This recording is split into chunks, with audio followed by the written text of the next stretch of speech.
please do not read this manga. In my quest to find some of the most degenerate mangas of all time, this has to be one of them. It's definitely up there. Probably not in my top 5, but definitely in the top 10. It gets so brutal and real at some points. Sometimes I wish I could just go back in time and just never read it. That's how just terrible it gets. Now, the manga is called The Death Panda. In case you couldn't tell, it's about a murdering panda bear. The panda bear can also turn human, and he does a little bit of murdering in his human form too, but just a tad. And what is a murdering panda without a side hobby? And his side hobby is forcefully Minecraft betting people. And sometimes he mixes the two. Sometimes he does his murdering and the Minecraft at the same time. And when I mean sometimes, I mean pretty much every single time. Now, there really isn't a story to this. There kind of is. There's a loose one there, but it's really just this panda tropesing around, just doing a little bit of felony assault and murder, a little bit of trespassing, just a tiny bit of trespassing, and a lot of Minecraft betting. So in the story, there are 3 main characters. You got the Death Panda, OG classic. You have the Shrine Maiden and the Shrine Maiden sister. That's what I'm going to be referring to them as. Those are the 3 main characters. The story isn't too long. You only have about 186 pages. So you could probably read this in like 10-20 minutes tops if you really speed through it. Not that I'm saying you should. Do not read this. But if you're still interested, let me tell you about it. So it starts off with our Death Panda doing his thing, murdering a bunch of innocent people. And then that is when we get introduced to our Shrine Maiden. She comes in here and she's like, I'm gonna stop you, Death Panda. Get ready, it's time to duel. Death Panda whips out Exodia, beats her down, but he lets her live. He goes back to his like apartment or something where he has a girl, and he does the thing forcefully. And to top it off, at the end, she's begging for her life. She's dead. Head just completely turned around, lights out, but he keeps going. You know, he's a man for the theatrics. And that's just in his human form. In his panda form, I feel like he's way more brutal. And that's pretty much like half of the story right there, is just the Death Panda will show up at a spot, murder everyone. The Shrine Maiden comes in and is like, halt! You don't have a hall pass. And then he proceeds to beat her down, but he always lets her live. At one point, he fights the goddamn Power Rangers, and this was so brutal. So he's fighting all these Power Rangers, and he grabs onto the woman, like that, rips him off with the strength of like a panda bear, and then proceeds to do Minecraft things with her. And then like as he's doing it, he like keeps like ripping her apart to where she's just the bottom half, but like only to the knees, if that makes sense. And he's still going strong. Like, dude, he took his blue chew. He's still going strong. And at that point, he's reverted back to his human form. And as per usual, our Shrine Maiden shows up, tries to stop him. He beats her down pretty bad. She's bleeding, can't really use her arm. She escapes. And that's when I realized that there's not one good person that is alive in this entire manga, and you'll see why. Because as she's trying to get away, she runs into a bunch of Ruffians chilling in like an alley. And they're like, hey, a bleeding girl, whatever shall we do? Oh, I know, let's all gang Minecraft her. So that proceeds to happen, and because they gang Minecraft her, she's no longer a holy saint, you know, saying one with God.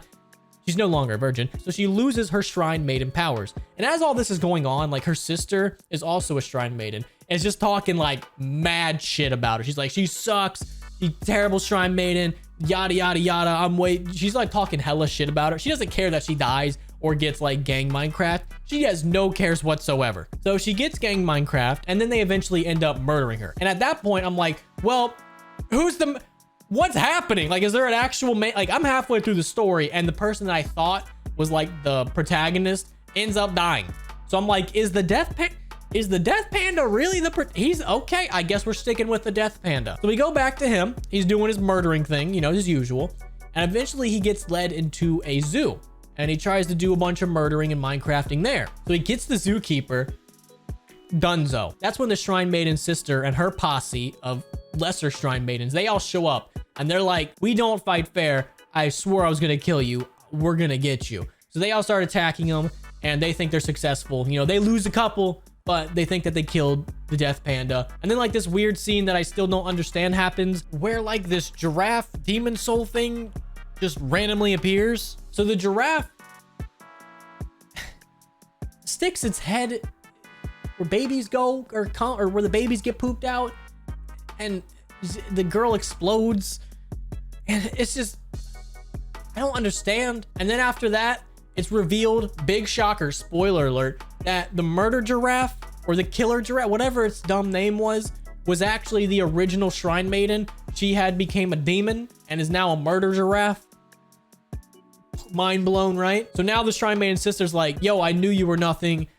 Let's get her. So they all pounce on her. And then that's when it's revealed that the death panda never actually died. And it's just like a bunch of little death pandas. So they all start ganging up on these other shrine maidens, murdering them. And then it comes down to like the death panda and the shrine maiden. Apparently they're in love now. I don't know when that happened, but now they're in love. That's a thing now. So they gang up, they start attacking the shrine maiden's sister, and of course they're gonna win. It's the murder giraffe and the death panda. They're gonna win. So they end up cutting all of her limbs off and Minecrafting her. And then it gets even weirder because apparently after they murder and kill all these people, they get like reincarnated as animals. Like now there's a handsy hippo and a jaywalking monkey and the never pays his taxes rooster or whatever. Now there's like a literal gang of murder animals, and I think the ending is pretty open, and it looks like they're just gonna traipse the world murdering and not paying their taxes, which is pretty based. We'll allow that. But that's what it seems like. That's the ending. Like now there's this entire Zootopia of animals that are just gonna go out and murder a bunch of people. Like this story makes no sense. Listen, I can maybe understand it, like if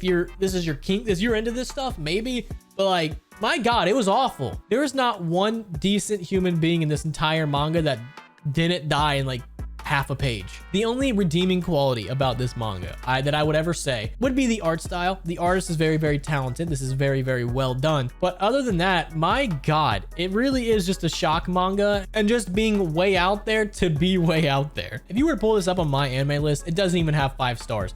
I don't know how it even got like 4.94. How did it even get that high? So this definitely has to be one of the just most degenerate mangas. There's not even one decent adult scene in this. It's just all the most brutal thing that you've ever seen. I wish I could tell you more, but you know, YouTube won't allow it. So don't look this up. I mean, if you want, go ahead. I warned you, it's pretty bad. But that has been The Death Panda. Let me know what you guys think about it down there below. Did I explain it well enough? Are you gonna go look it up? God, I hope not. It's so bad. That is the video. Hopefully you guys enjoyed. Make sure to like, subscribe, bell notification. Peace.